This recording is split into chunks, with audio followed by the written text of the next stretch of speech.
Buenas tardes a todos. Muchísimas gracias de parte de Nutex por hacerse presentes. Le queremos contar un poquito cómo venimos evolucionando con esta nueva actividad que tiene Nutex, que es Nutex BioAgro, una nueva línea de trabajo. Y bueno, quiero presentar a Joaquín Vargas, que es ingeniero agrónomo y el encargado de investigación y desarrollo para Nutex BioAgro. Bueno, nuevamente buenas tardes. Yo voy a hacerles una presentación muy breve bueno, más que nada sobre de qué trata esta nueva unidad de Nutex y en qué estamos trabajando, y después ya dejamos a Santiago para que hable de estrés, que es el tema que nos convoca. Bueno, Nutex, para los que no lo conocen, es una empresa del rubro de nutrición animal, ya tiene unos 5 años operando, y hace 1 año y medio que empezamos con este nuevo proyecto de Nutex BioAgro, que bueno, creemos que es un proyecto muy complementario a lo que ya veníamos haciendo. Se inserta dentro de Nutex, bueno, como bien decía, la parte de nutrición animal, el laboratorio, que era lo que ya venía funcionando, y ahí empieza esta nueva parte, que bueno, como dice en la diapositiva, nace con el objetivo de impulsar la producción agropecuaria hacia algo más orgánico y más sustentable. Bueno, ya hace 1 año y medio, como les decía, estamos trabajando en todo el detrás de cámaras, digamos, de este proyecto, todo lo que es registros, ensayos, posicionamiento de productos y demás. Y bueno, y vamos a trabajar con dos socios estratégicos que, bueno, que creemos que nos proveen de productos innovadores, diferenciales, y, y bueno, en ello nos apoyamos para este proyecto. Uno de ellos es el grupo Hello Nature y Talpolina. Es una empresa italiana, comienza en Italia y hoy ya está en todo el mundo, tiene presencia en más de 80 países, tiene 5 plantas elaboradoras a nivel mundial, y hoy es el líder en producción de fertilizantes orgánicos. Bueno, todo esto hizo que los elijamos para trabajar. Es una empresa que tiene una apuesta fuertísima a la innovación, a la investigación, al desarrollo. Bueno, reinvierte un 5% de los beneficios en I+D, que para una multinacional la verdad es un montón de dinero. Y bueno, ellos tienen algunas tecnologías muy diferenciales, como los fertilizantes orgánicos peleteados que le comentábamos, y la bioestimulación en base a péptidos, que de eso viene la charla de hoy. Por otro lado, nuestro otro socio estratégico es Fragaria, es una formuladora argentina también muy consolidada en el mercado agrícola argentino, de la zona núcleo de Santa Fe. Con ellos vamos a trabajar la parte de calidad de aplicación y bueno, y posteriormente algo en lo que es biológico, pero bueno, eso queda para... Eh, y bueno, ¿qué empezamos a ver cuando empezamos a trabajar? Nos topamos con que era un nicho en el mercado, que si bien hay muchos competidores, había muchas cosas que no estaban exploradas. Y bueno, decimos embarcarnos en ese viaje, capaz que más largo, pero que bueno, que creemos que es un pilar esencial y fundamental en este tipo de productos. Y bueno, por eso estamos en una fuerte apuesta al I+D, una fuerte apuesta a los vínculos con la academia, con tratar de entender de lleno qué hay detrás del estrés en los cultivos, que es donde vamos a estar trabajando. Ya hoy manejamos a nivel productivo distintas variables, llámese fecha de siembra, fertilización, riego, elecciones de cultivares, que nos ayudan en una forma macro a pelear contra el estrés y contra todo lo que nos hace perder rinde. Y bueno, vemos que hoy el desafío está en meterse, hilar fino, en qué pasa a nivel celular, metabólico, bioquímico, y bueno, y dónde tenemos esos baches de conocimiento que descubriéndolos podemos pegarle y bueno, empezar a levantar los rendimientos y dejar de perder kilos. Dejo a Santiago, que bueno, nos va a hablar de este tema, y la verdad que es un placer y un honor tenerlo acá porque la verdad que es un referente en esto.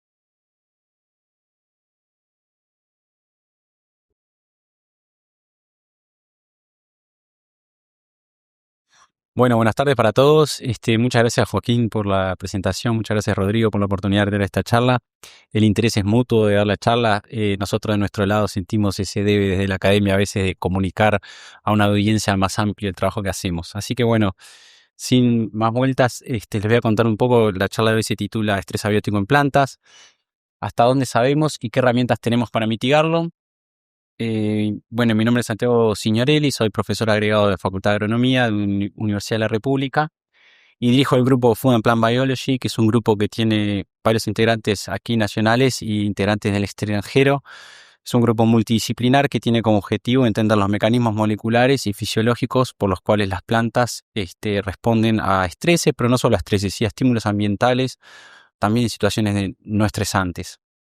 Y otro de los objetivos que nos proponemos fuertemente en el grupo y tiene que ver con esta interacción con la empresa Nutex es tratar de transferir ese conocimiento, que no quede simplemente en el círculo y en el ámbito de la academia, sino que también podamos transferir ese conocimiento, por ejemplo, pudiendo asesorar a la toma de decisiones en cuanto al al manejo de cultivos, ¿sí? Bueno, debo de mencionar que si bien el grupo, nuestro core está acá en la Universidad de la República, tenemos vínculos formales con la Universidad de Western Australia y nos volvimos recientemente un grupo asociado al Instituto Max Planck de Alemania, que así que son parte de nosotros de algún modo y también financian nuestras investigaciones. Rápidamente, un minuto más les voy a tomar para contarle un poco nuestra experiencia. Sí, hemos trabajado en diversos cultivos a lo largo del tiempo, también en plantas modelos, donde estudiamos la bioquímica y la fisiología de las plantas. Como pueden ver, tenemos cierta experiencia en leguminosas forrajeras por la importancia que tienen para el país. Y bueno, durante los años que hemos estado trabajando en esta disciplina, establecimos un montón de colaboraciones con diferentes países, como más o menos se puede ver en este mapa, donde hemos ya sea tenido proyectos conjuntos o publicaciones y demás. Y hoy, actualmente, el grupo tiene financiamiento además de financiamiento uruguayo, tiene financiamiento de Italia, Alemania y Corea del Sur. Bien, ahora vamos a meternos en el tema que nos convoca, así que es el estrés abiótico en plantas. Y bueno, en el agro ustedes saben que hoy por hoy se usa mucho la palabra estrés. Falta agua, es estrés. Hay mucha temperatura, es estrés. Bajó el rendimiento, es estrés. El problema es que cuando una palabra se usa para todo, termina no explicando nada, ¿sí? Entonces, realmente si no explica nada, no sabemos cómo intervenir, cuándo intervenir o qué herramientas utilizar. Entonces, antes de ofrecer soluciones o pensar en soluciones, primero tenemos que tener claro cuál es la definición de estrés y de qué estamos hablando cuando hablamos de estrés. Y bien, lo primero que tenemos que entender es que el estrés abiótico es un factor externo a la planta. No tiene que ver con el manejo directo de la planta, no tiene que ver con la genética de la planta, sino que es un factor ambiental que causa ese estrés. Nos referimos, por ejemplo, al agua, la temperatura, los nutrientes, el pH, etcétera, diferentes factores abióticos y no de tipo biótico que pueden causar ese estrés y son externos. Esos factores lo que hacen es afectar la funcionalidad de la planta. Y la funcionalidad no es solo el rendimiento, la funcionalidad es la respiración, la fotosíntesis, ¿sí? Diferentes procesos, la absorción de nutrientes, la creación de diferentes moléculas.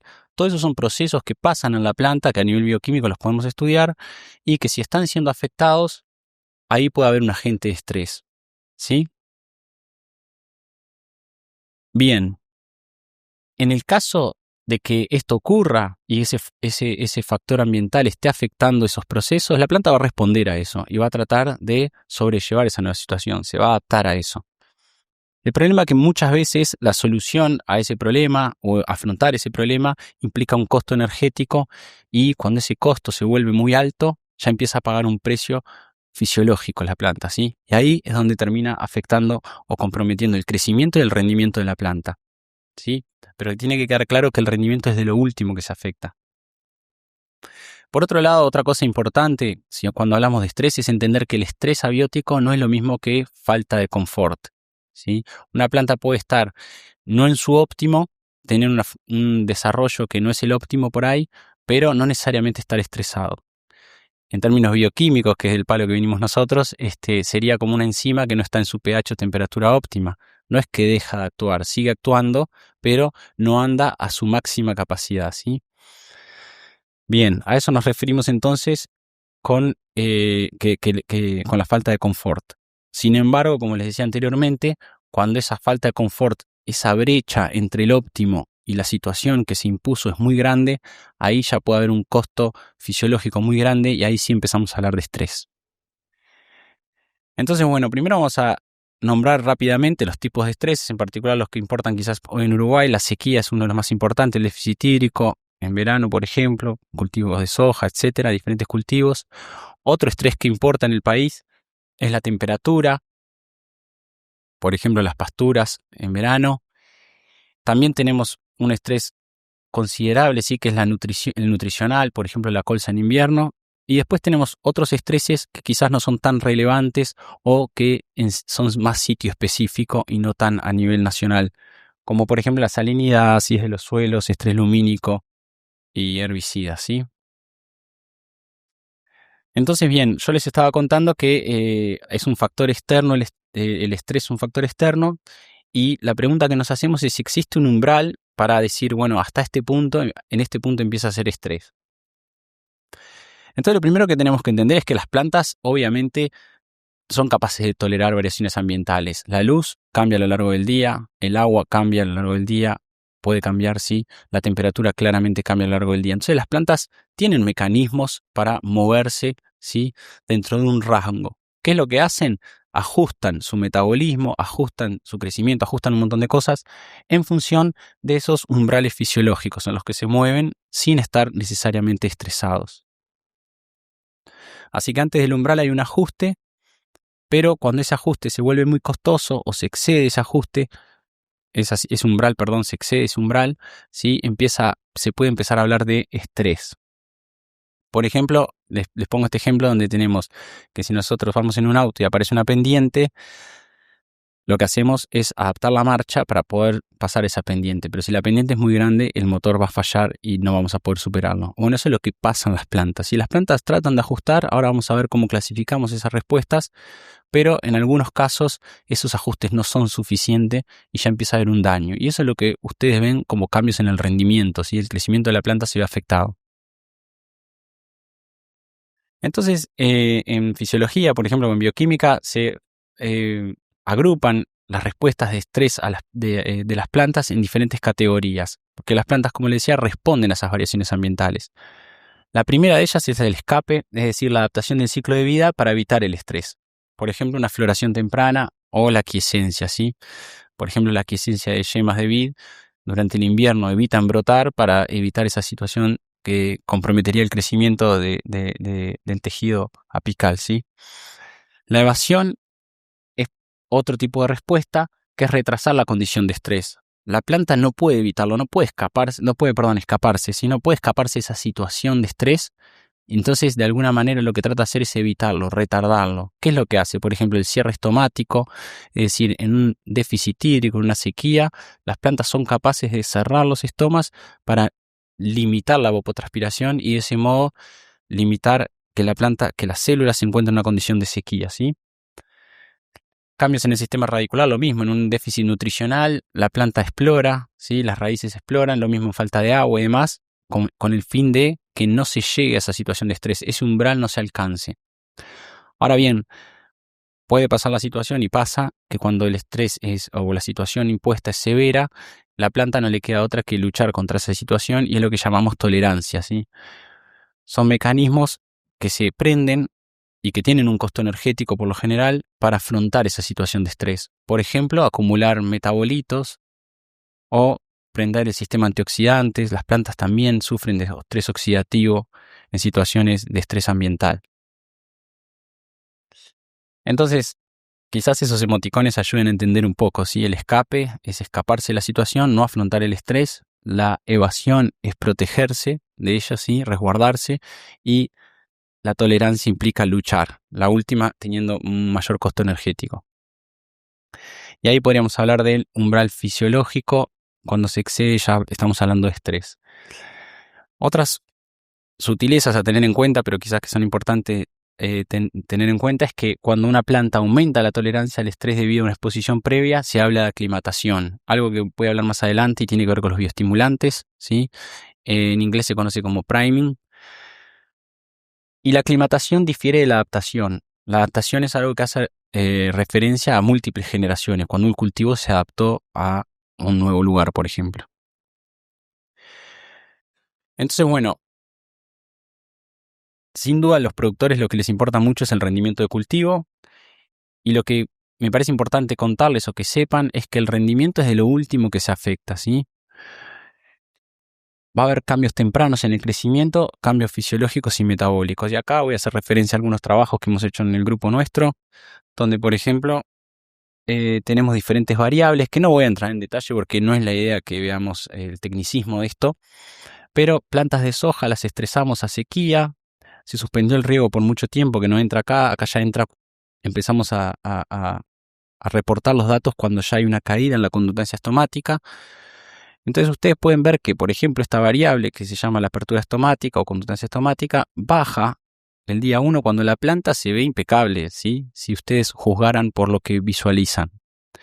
Sin embargo, recién 6 días más tarde, 5 días más tarde, se empieza a apreciar un marchitamiento y se empiezan a dar otras respuestas como pérdida del potencial hídrico, suba de osmolitos, etc.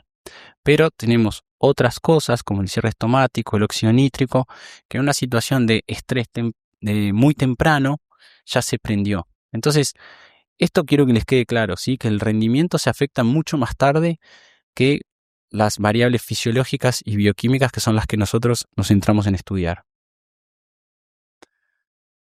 Bien, entonces, ¿qué nos dice la planta? Tenemos señales invisibles, fisiología y metabolismo. Lo que les estaba contando ahora son cosas que si uno camina por un campo no va a observarlas a simple vista. Pero está bueno que sepan que la planta ya nos puede estar indicando o expresando esa situación de estrés, ¿sí? Y después tenemos señales visibles, como el vigor y el crecimiento de arquitectura. Entonces acá un poco también pongo trabajos nuestros, donde les mostramos con diferentes leguminosas forrajeras, como lotus y trébol. Estudiamos en diferentes estreses, como sequía y calor, sequía y calor combinado. Y ustedes pueden apreciar a simple vista, sin entrar mucho en detalle, que algunos estreses causan un efecto visual. Pueden ver que realmente la planta está afectada, sí, pero en otros casos donde no se aprecia el estrés, también tenemos moléculas, diferentes cosas que nosotros podemos medir y que nos indican que hay un daño, ¿sí? Que la planta está tratando de luchar, está en esa etapa de tolerancia, tratando de luchar contra ese estrés. Y esas respuestas se han asociado en muchos casos a una mayor tolerancia. No son respuestas que no tienen ningún efecto. Claramente, si la planta está invirtiendo en producir esas moléculas, es porque tiene un beneficio, ¿sí? Para la planta producirla. Y me parece importante hacer énfasis en esto porque lo vamos a retomar con el tema de los bioestimulantes. Bien, otra pregunta que se nos hace a veces a nosotros en esta temática es si se puede medir el estrés. Sí, voy a abordar un poco a diferentes niveles esta respuesta. Lo que nosotros hacemos para medir el estrés es medir la consecuencia del estrés. Y la consecuencia del estrés, como le dije anteriormente, obviamente la más obvia y común quizás es el rendimiento, la biomasa producida, etc. Pero en realidad ya a esta altura deben saber que hay muchas maneras de medir la consecuencia del estrés. Por ejemplo, tenemos marcadores fisiológicos y bioquímicos.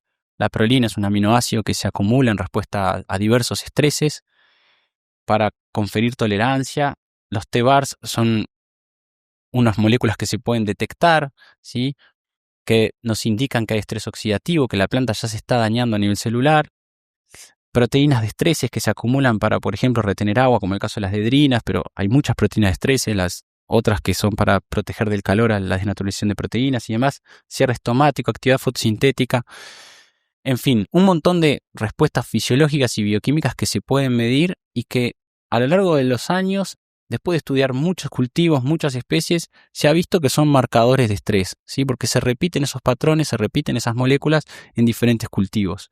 Y también, ya les voy diciendo que en su mayoría de los casos aplican para múltiples estreses. No es que solo... Sí hay específicas, sí hay respuestas específicas a ciertos estreses, pero muchas respuestas de estas son comunes a diversos estreses.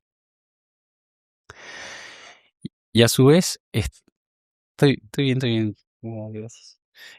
Otra cosa que les quiero comentar un poco, y lo voy a abordar en la próxima diapositiva, es el tema de las ómicas, ¿sí? Que han sido un cambio de paradigma, un cambio de la manera que estudiamos las plantas y cómo interaccionan con el ambiente. Y ahora lo voy a abordar. Pero bien, el mensaje que me interesa que quede claro es que la planta puede parecer no estresada, pero estarlo, ¿sí? Y eso es importante que lo sepan. Y acá me voy a poner en modo profesor de facultad por 2 minutos, ¿sí? Y repasarles un poquito algunos conceptos para que entiendan de qué les hablo con las ómicas, ¿sí? Si ustedes recuerdan, el ADN es donde se contiene toda la información genética y esta información se lee para producir ARN. ¿Me escuchan aunque hable medio de costado, no? ¿Se escucha bien? Sí. Estos ARN son los que codifican información para que se produzcan las proteínas. Las proteínas son, si la célula fuera una fábrica, las pequeñas máquinas o maquinarias que en una cadena productiva permite hacer cosas, ¿sí?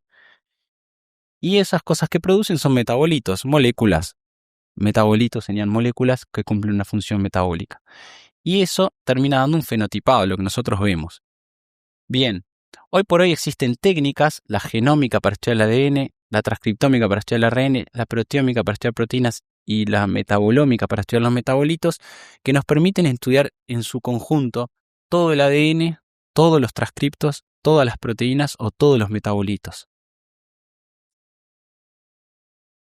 Entonces, bueno, acá les muestro un poco que antes nosotros, por ejemplo, tenemos la genómica, transcriptómica, ¿sí?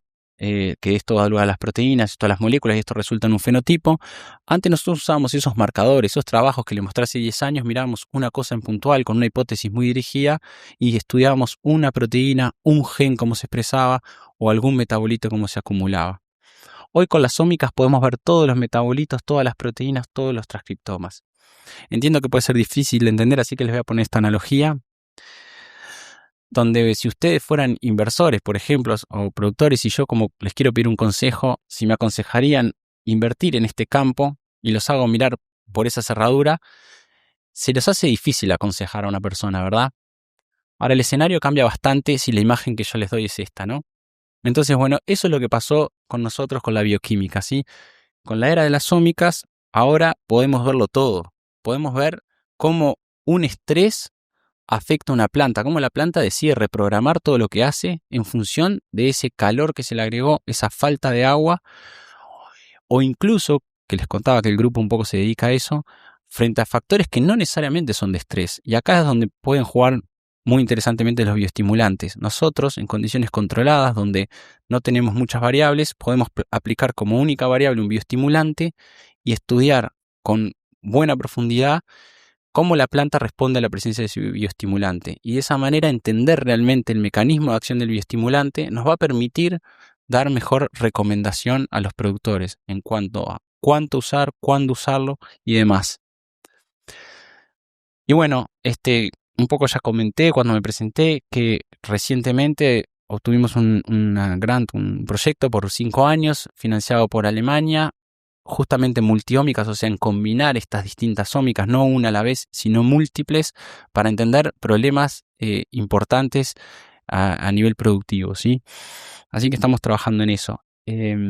Así que para cerrar esta diapo y esta pregunta, la pregunta que estaba presente en las últimas 3 diapos era si se puede medir el estrés. Creo que a esta altura tiene que quedar muy claro que el estrés se puede medir a un nivel de detalle impresionante, ¿sí? Así que lo podemos medir el estrés. Bien, ahora entiendo que parte de lo que les vengo contando puede estar un poco alejado a las realidades o intereses de ustedes porque es muy profundo en detalle y por ahí uno quiere saber más en la práctica, en el día a día, qué puede hacer para medir el estrés. Entonces, bueno, primero, antes de entrar a eso, lo que les voy a contar es qué herramientas tenemos hoy para mitigar el estrés, ¿sí? Entonces, sin duda, el manejo agronómico, por ejemplo, fecha de siembra, el riego, aplicar fertilizantes, etcétera, sigue siendo por excelencia la que va a tener un impacto mayor en mitigar el estrés, ¿sí? Si no se considera eso, venimos mal.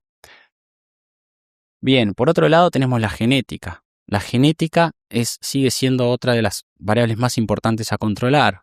Aplicar una genética adecuada para el sector o el lugar donde se va a producir ese cultivo, ¿sí? Y las condiciones específicas de ese sitio. Y ahí es donde pueden entrar los bioestimulantes, entran los bioestimulantes. Y los bioestimulantes es otra manera de atenuar el estrés en las plantas, ¿sí? Y ahora en un par de diapositivas vamos a entrar un poco en detalle cómo puede ocurrir eso. Es importante decir que ninguna de las herramientas funciona sola, no por tener un bioestimulante me voy a olvidar de la genética o de sembrar en cualquier fecha, ¿sí? El manejo sigue siendo importante, la genética es importante, los bioestimulantes, etcétera, pueden ser cosas a considerar para sacar el mejor rendimiento. Bien, y ahora sí, un poco la pregunta es ¿qué podemos hacer cuando hay estrés? algo que al productor le pueda servir sin ir tanto a detalle. Y bueno, yo simplemente quiero contarles que existen técnicas que, por ejemplo, en Facultad de Agronomía tenemos la capacidad de hacerlas, como, por ejemplo, medir la conductancia estomática o medir la tasa fotosintética, que como les mostraba en algunas diapositivas anteriores de otros trabajos, son variables que bastante antes de que caiga el rendimiento se van a ver afectadas. Entonces nos pueden informar de cómo viene nuestro cultivo, si está sintiendo una situación de estrés o no, ¿sí?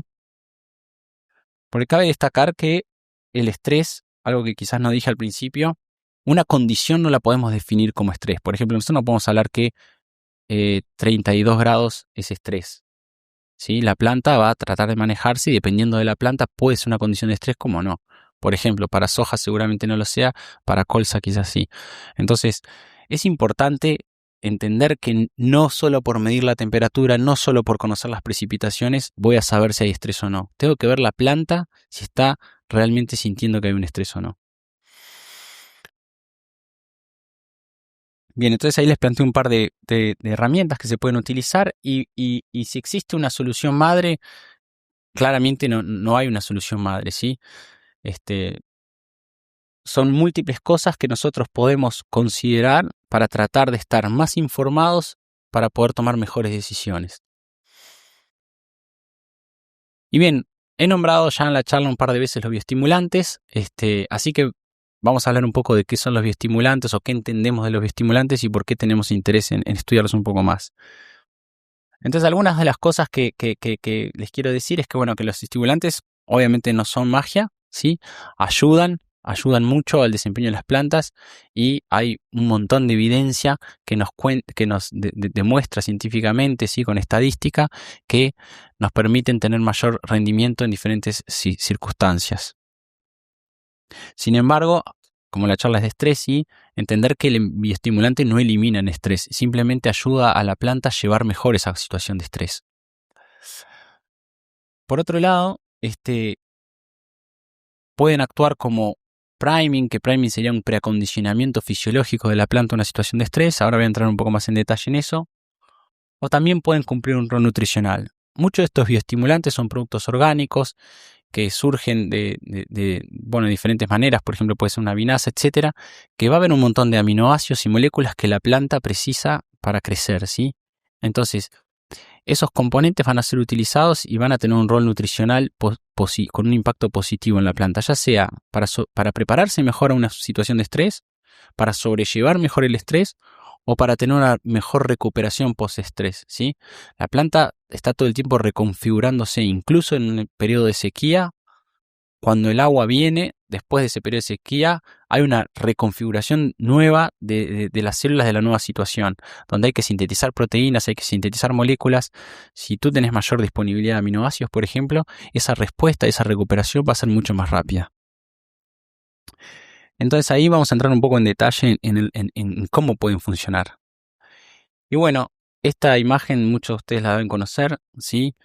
Donde lo que nos plantea un poco es una suerte de alguna limitante en el crecimiento. Tenemos el rendimiento, que podemos tener agua, podemos tener luz, pero siempre va a haber una molécula que va a ser la limitante, ¿sí? Entonces, por ejemplo, acá tenemos que acá hay algo que está por debajo de este umbral y nos está limitando el rendimiento. Entonces, un mecanismo por el cual pueden actuar los bioestimulantes es justamente por preparar la planta, alimentándola para que esté mejor para una situación de estrés o para sobrellevar mejor las variables ambientales que están pasando todo el tiempo. La otra forma que les hablé del priming es mejorar la respuesta. O sea, las plantas responden, prenden genes, como les contaba hoy, y esos genes se leen, hacen proteínas y hacen moléculas que ayudan a afrontar ese estrés. Entonces, el primado, ¿sí? El priming, ¿sí? Que es una preadaptación fisiológica, ¿qué quiere decir? Es que el bioestimulante puede tener alguna molécula que sea sensado por la planta como estrés, ¿sí? Moléculas que se asocian a estrés. Entonces, la planta, al percibir esa molécula, prende toda una maquinaria para defenderse. Básicamente es como en un animal, por ejemplo, cuando uno se da una vacuna para prender el sistema inmune, ¿sí? Lo que hacen es levantar la guardia de la planta para que esté pronta para afrontar ese estrés, pero el estrés no existe, lo único que hizo fue aplicarse un bioestimulante, ¿sí? Entonces la planta ya está pronta. Cuando aparezca el estrés, obviamente ya con la guardia en alto, la defensa va a ser mucho más alta y va a sobrellevar mucho mejor la situación de estrés. A su vez, como les contaba, pueden favorecer la recuperación de la planta, por lo que se les mencionó anteriormente, por el valor nutricional que pueden tener y demás, para que posterior al estrés también se recupere más rápido. Y algo que hay que tener en cuenta es que dependen del contexto ambiental, ¿sí? Y acá es donde también algo muy interesante que me interesó mucho de esta interacción con Nutex, porque es una empresa que me demostró mucha seriedad e interés en la parte de investigación y desarrollo, y ellos tienen muchísimos ensayos a campo, que es importante validar estos productos en el contexto local nuestro, ¿sí?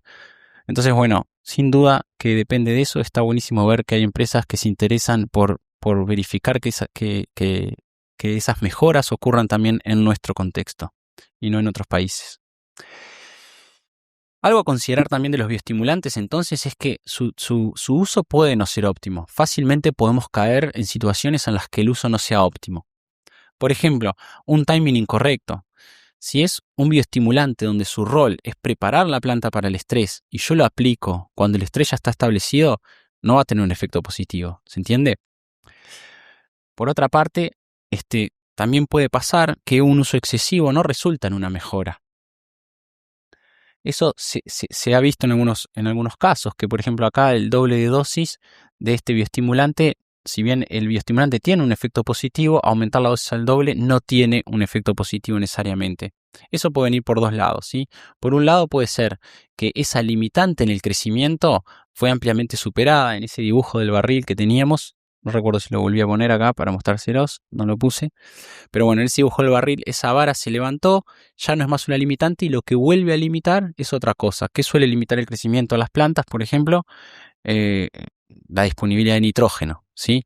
Entonces, por ejemplo, que vuelva a ser el nitrógeno la limitante o la capacidad del arrubisco de fijar CO2, ¿sí? La capacidad de producir azúcares. Entonces, puede ser que haya un beneficio, pero que después aplicar más no tiene sentido y el productor está haciendo un gasto innecesario. Por otro lado, si el mecanismo de acción de ese bioestimulante es un tipo priming, un preacondicionamiento, como les comentaba anteriormente, no es necesario grandes cantidades.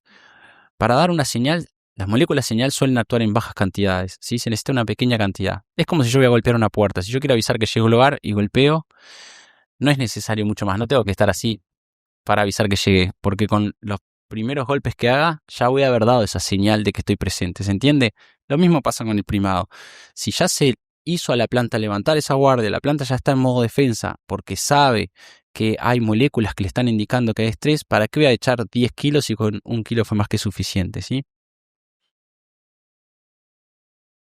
Por el contrario, cuando el efecto es nutricional, ahí es posible que haya una respuesta más dosis dependiente, ¿sí? Porque estoy nutriendo más.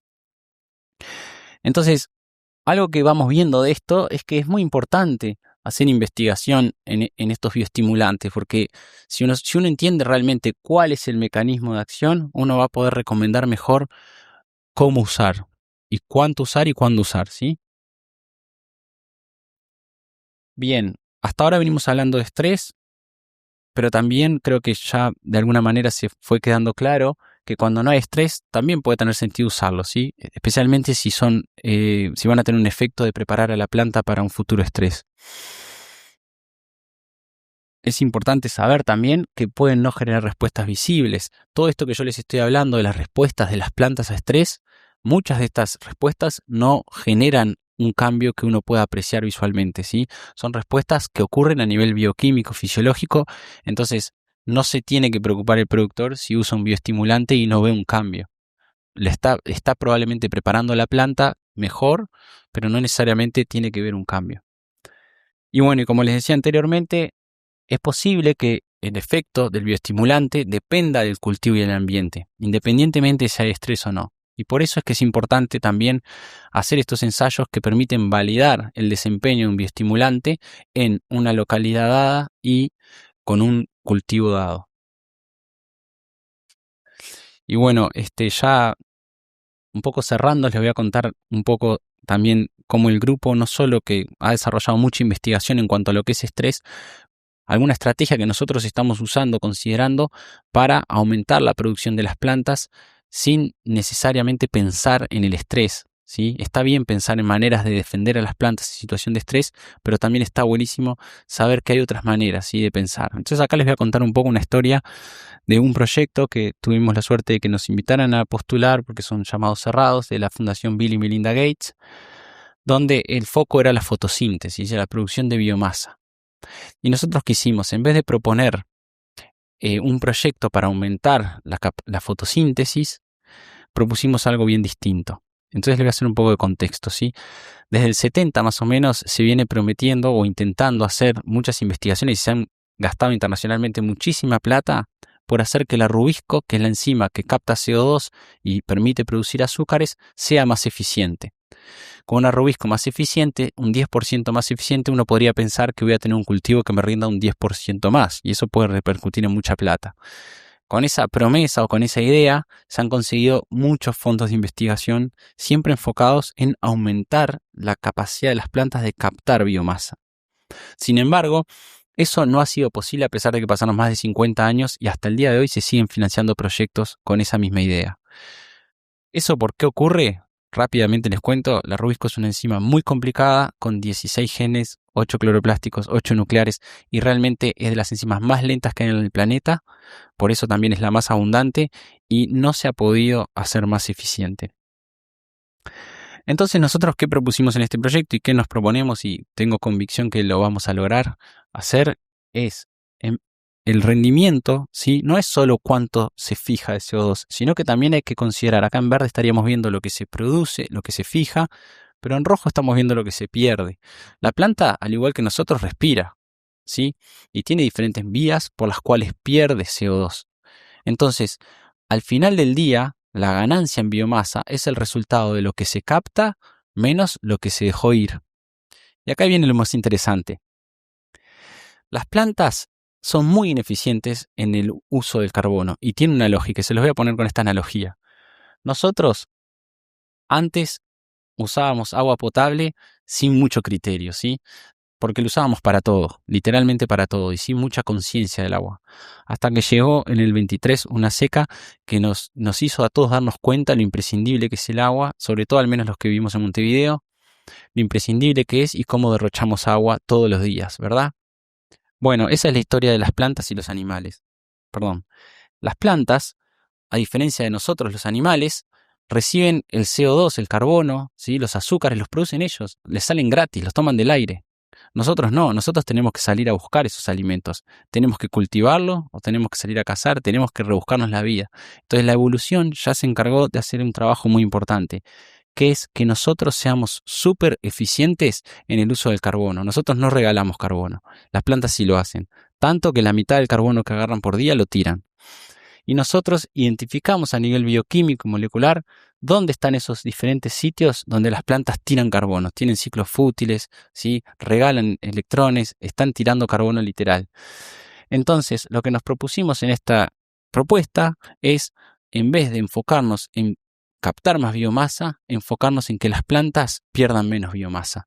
Y de esta manera, trabajando con edición génica y demás, nosotros podemos lograr producir plantas que pierdan menos CO2 y por ende rindan más. Entonces me pareció una historia interesante contarles, donde que puedan ver que el trabajo que se hace, que no siempre un mayor rendimiento tiene por qué estar asociado a cuidar la planta frente a estrés, sino que hay cosas que son constitutivas, que se pueden mirar y que podemos lograr hacer un cambio real, ¿sí?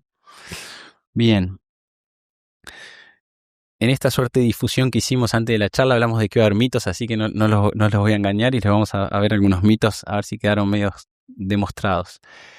Que existen cultivos tolerantes a la sequía es algo que quizás no abordé mucho, pero podemos decir que es un mito, ¿sí? Existen cultivos que responden mejor a la sequía, que son más óptimos en el uso de, por ejemplo, en el cierre estomático para no perder tanta agua, pero no existe cultivo que pueda vivir sin agua, ¿sí? Recuerden que la molécula de agua, el agua en sí como tema, está en todos los libros de biología o de bioquímica en el primer capítulo, porque sin agua no hay vida, ¿sí? Mi hijo de 6 años me vio ensayando esto y me dijo, papá, esa pavada no la digas, hasta yo lo sé que tengo 6 años, me dijo. Pero así todo, seguimos viendo en el diario a veces noticias de tal startup desarrolla cultivo tolerante a la sequía, ¿sí? Eso hay que tomarlo con pinzas. Bien, todo lo que baja en el rendimiento es estrés. No necesariamente todo lo que baja en rendimiento es estrés, ¿sí?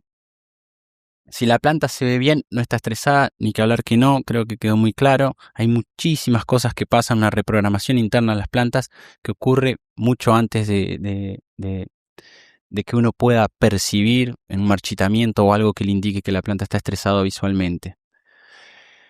El estrés aparece de golpe, tampoco es cierto, ¿sí? El estrés es un factor ambiental, ¿sí? No es que el estrés es la luz o que el estrés es tal temperatura, es un factor ambiental que según la planta cómo lo maneja va a terminar desencadenando un estrés o no, ¿sí? Los bioestimulantes son mágicos, no es que sean mágicos, yo no vine acá a vender bioestimulantes, traté de dar una visión científica de cómo realmente los bioestimulantes pueden tener un rol positivo en el desempeño de las plantas, previo al estrés, durante el estrés o posterior al estrés. Que el estrés es solo falta de agua, eso no es real, sí, hay muchos estreses, incluso en Uruguay. Es cierto que en Uruguay el más relevante es la sequía, es cierto que muchos de los estreses minoritarios que les nombré se suelen dar en Uruguay en combinación con otro estrés y no como eventos aislados. Y también otra cosa que queda claro, por ejemplo, mirando los bioestimulantes, los gráficos que vimos, es que si algo funciona, más es mejor. Eso no necesariamente es así y por eso es importante investigar en eso y tratar de entender realmente cuál es el rol que tienen los bioestimulantes. Bien, por último, contar un poco que, bueno, que sabemos que hacen muchas herramientas, toda esa parte que los aburrí, quizás más bioquímica, ¿sí? De la transcriptómica, las metabolómicas y demás, otras más fisiológicas, y estamos entendiendo cómo funcionan algunas cosas como los bioestimulantes y demás, y nos interesa muchísimo, y que entender estas cosas, lo que les dije en algún momento de la charla, sí nos va a permitir hacer mejores recomendaciones de cuál aplicar, qué bioestimulante, cuándo, en qué cantidades, etc. Así que nada, de ahí surge esta colaboración con mi grupo Inutex, que nos interesa mucho llevar adelante porque realmente no hemos empezado como quien dice, pero está planteado sí que nos interesa muchísimo trabajar con esta empresa. Y bueno, nada, les voy a hacer un repasito porque no me puedo sacar el rol docente de arriba de los mensajes para llevarse la charla de hoy, ¿sí? Bueno, que los estreses ambientales afectan negativamente el rendimiento de cultivo, es cierto. También es cierto que afectan sin necesariamente haber llegado al rendimiento, pero bueno, que las plantas presentan diversos síntomas de estrés mucho antes de que baje el rendimiento. En cuanto a los bioinsumos, el timing puede importar tanto como el producto en sí, y entender las respuestas de las plantas a estrés, así como el papel que juegan los bioestimulantes, va a ayudar a tomar mejores decisiones informadas. Por último, quiero agradecerle nuevamente a la empresa por darnos este espacio para dar la charla, dar un poco a conocer el trabajo que hacemos y bueno, a algunos de los agentes financiadores que financian las investigaciones que hacemos y el grupo. Y estoy abierto a tomar preguntas.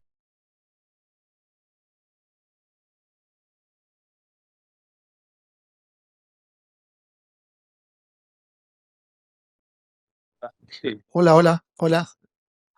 Bueno, la verdad, Santiago, muchísimas gracias por la presentación. Muchas gracias por ser muy claro en un tema muy complicado, realmente. Y muchísimas gracias por el trabajo que están haciendo vos y tu grupo, trabajando día a día en silencio y generando mucha información que va a ser muy útil para todos nosotros. Así que muchas gracias por eso. Muchas gracias. Tenemos unos minutos para hacer alguna pregunta si quieren. Si hay alguien que quiera hacer alguna pregunta a Santiago.